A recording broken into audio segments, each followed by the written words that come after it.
Adlaw mga higala, I'm Mich, and for today, we will be making fruit tart.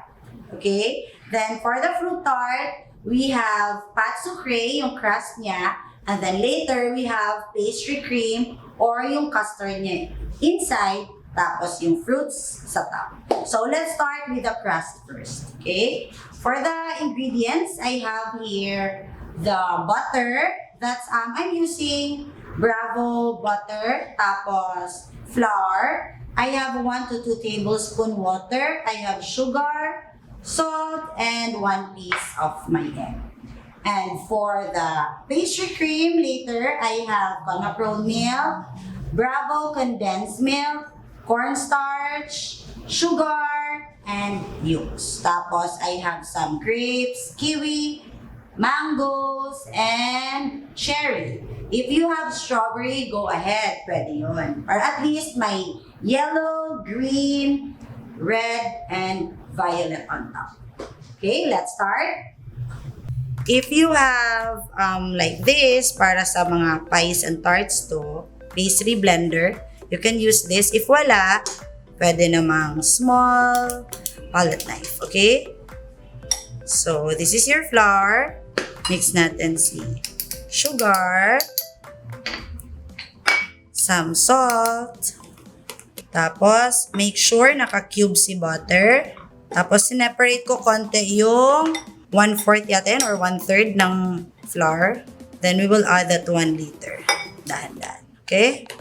Once nag-incorporate na siya slowly, you can add your egg. Then some of the flour, add ka konti. And then, yung water, you put it last. Not all the time, mauubos mo si 2 tablespoon. Depende yan. If medyo dry, you add more water. But if tama lang, baka 1 tablespoon pwede na. Do not use mixer kasi minsan na-overmix mo so matigas si crust.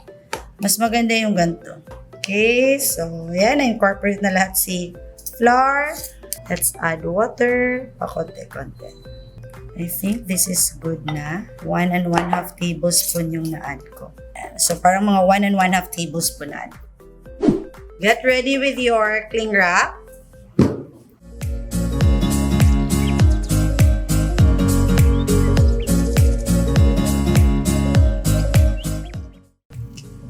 Tapos, pa-rest natin to for around 15 to 20 minutes. Okay? Put it sa chiller. Okay? So, this is your pat sucre. So, na-chill na siya. Okay? Yan. So, if you have like this, pwede nyo yan gamitin. Or kung wala, pwedeng baking paper. Okay?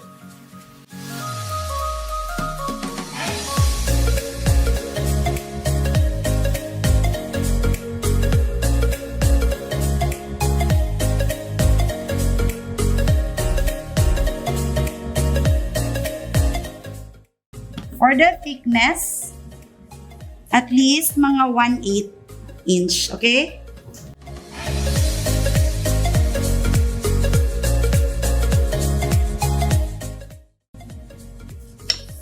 So, at least ganyan lang siya kanipis.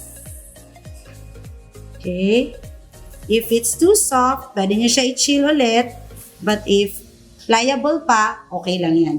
So, you can use this kind of molder. Pwede ito siya pang fruit tart.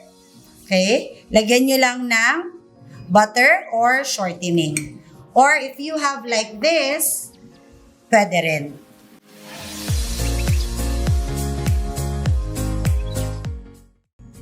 Makakagawa ka ulit nito ha.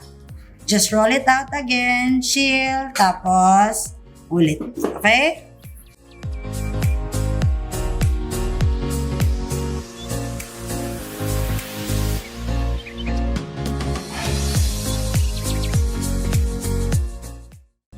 Okay, and then after this, chill this again before baking. Okay, tapusin natin yung iba.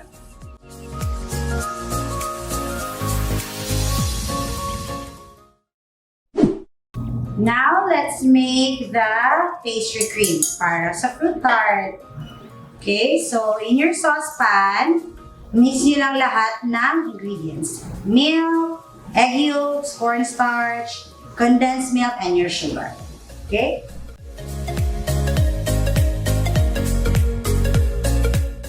Mix this one first. Tapos, let's cook it over medium heat. Yan. Okay? Cook it until ganyan lang ang consistency. Okay? Not too thick. Kasi once lumamig to, magsiset to lalo. Na-chill na siya. See? Medyo matigas na. Then, you do that para hindi siya mag-alsa later once i-bake.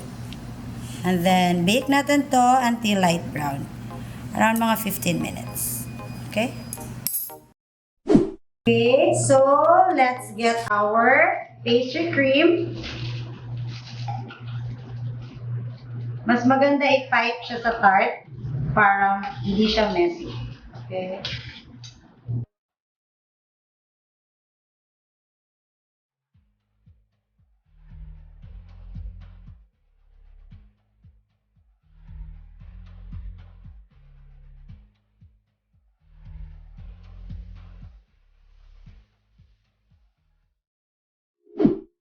There you go, guys, our fresh fruit tart. Again, thank you for watching. Don't forget to like and subscribe our YouTube channel. And don't forget to ring the notification bell para mas updated ka sa videos. Bye!